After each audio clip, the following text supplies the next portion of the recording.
Hey guys, and welcome back to Twisted Plastic RC. Today we are still working on the Latrax Teton. We are going to replace the stock suspension with the HR Hot Racing aluminum shocks. So to do that, of course, we're going to have to take the body of the car off. Now, getting the old suspension off is super easy. You just pop it out with a flathead screwdriver. So we're going to do that real quick. So for this modification, there are no screws involved with taking anything off. You will need a 3/16 socket to get the ball joints off. And then for the new ones, they will come with new screws and spacers, and those are going to be 1.5 hex. Depending on what kind of aftermarket shocks you get, could be a little different, so just keep that in mind. So to pop these off, you just get a flathead screwdriver in there and pop forward. Some of these are on there pretty tight. Now, I've never experienced this with a Latrax Teton, but I've heard that these shocks come off on their own pretty easily while driving. Never had that issue, but I do just want to put better suspension on here anyways. So that's why we are replacing.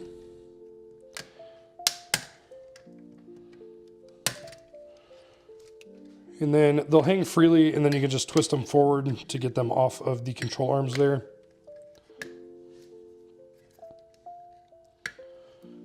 So as you can see, these are plastic, still nice and springy. These ones I don't have oil in yet. We're going to cover that, but they do come with two different kind of springs. They come with a black spring on there. Initially, I already replaced them with the silver spring. To do that, you just pull off here and move that sideways. And then your spring comes off. So pretty simple there. We're going to have to take those off for every single shock just to get the oil in there easier. Now your stock suspension here is oil filled. So when you take this cap off, there's actually another cap inside there, and then you can see your oil down in there.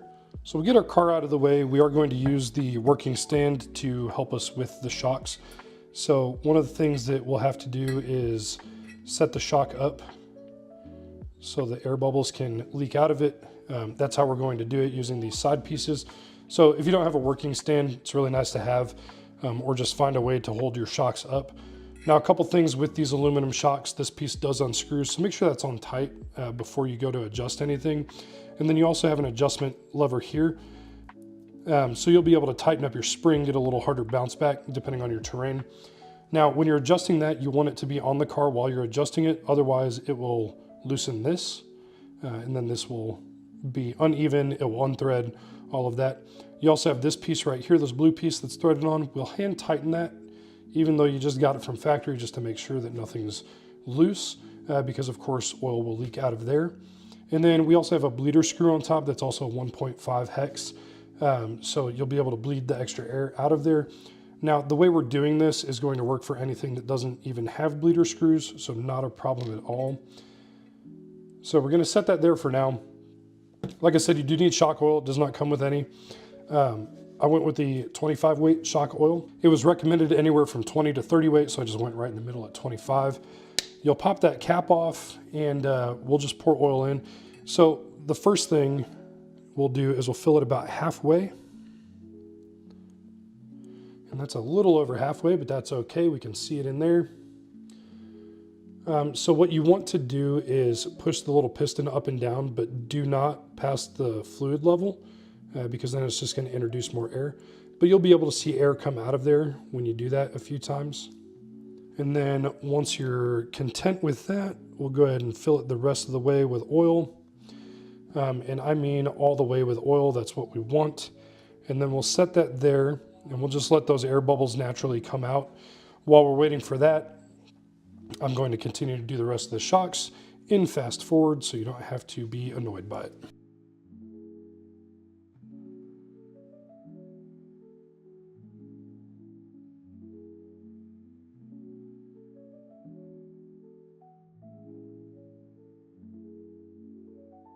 All right, guys, now that we've got all of our shocks filled with oil, we're going to wait 10 minutes. And then once that 10 minutes is up, we'll be safe to cap them back on, put the springs back, and then we'll be able to put them on the car itself. So time lapse. Okay guys, it's been 10 minutes. We'll go ahead and put the cap back on each one of these shocks. Of course, making sure to hold it upright so it does not leak out. And you will want to tighten those down pretty tight by hand. They do have gaskets to prevent any leakage.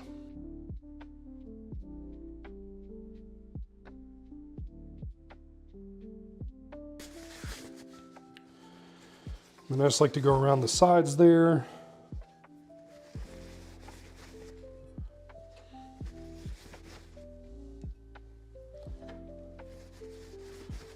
And then we are good to put our springs back in place and then put the, I guess you would call those a retainer disc or something there. But again, do not adjust this once your spring's in place until you get it on the car.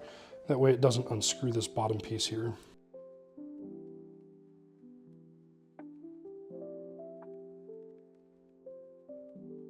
Now that your retainer clips are in, one thing you do want to do is make sure that they work fine.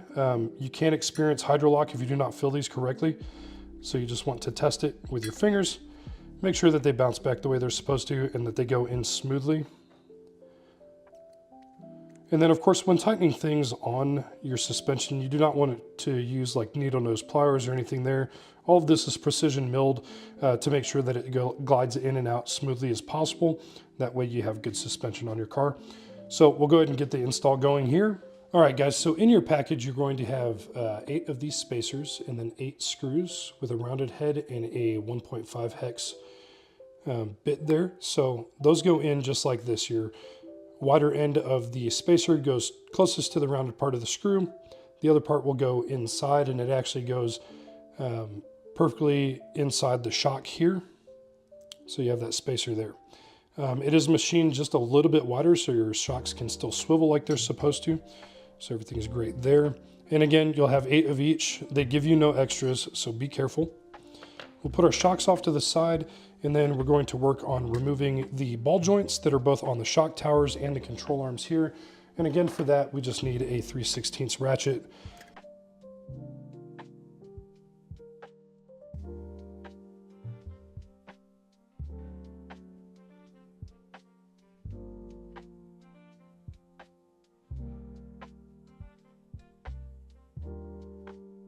All right, so we'll switch out our bit to the 1.5 hex there. And then putting them on is real simple. If you do want to change the ride height of your car, you do have 3 different options on the shock tower and then 2 different options on the control arm itself. Now, when you put it in, you do want the bleeder to be facing upright. So always put the top in first and just make sure you get that going the correct way. And then you are screwing into plastic, so make sure you don't go too tight. And as you can see, it still has room to go side to side as it should. So when your wheels flex, you are not bending your shocks. So we'll go ahead and finish putting these on.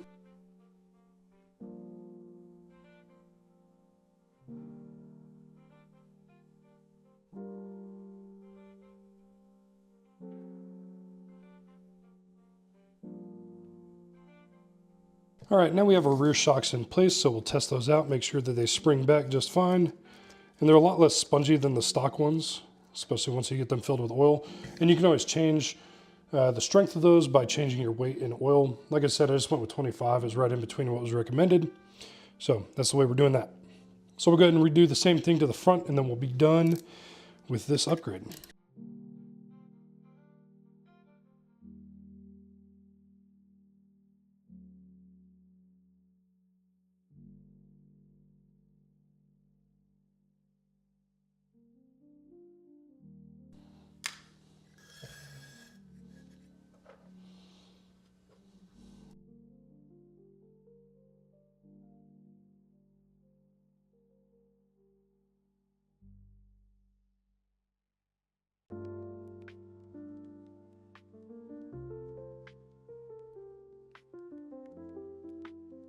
And there we have it, guys. Our new shocks are installed.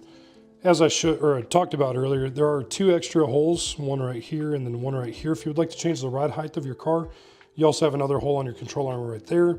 And that's the same for both the front and the back. So do whatever you want, make it the height you want, and then it's as simple as that. And then we've got some really good shocks that bounce back really well. So there you have it. Thank you guys for watching. Stay tuned. Next video, we are going to replace the rear knuckles on the car. If you guys like the video, of course, like and subscribe. If you have any questions, throw it in the comment section down below. And thank you for watching.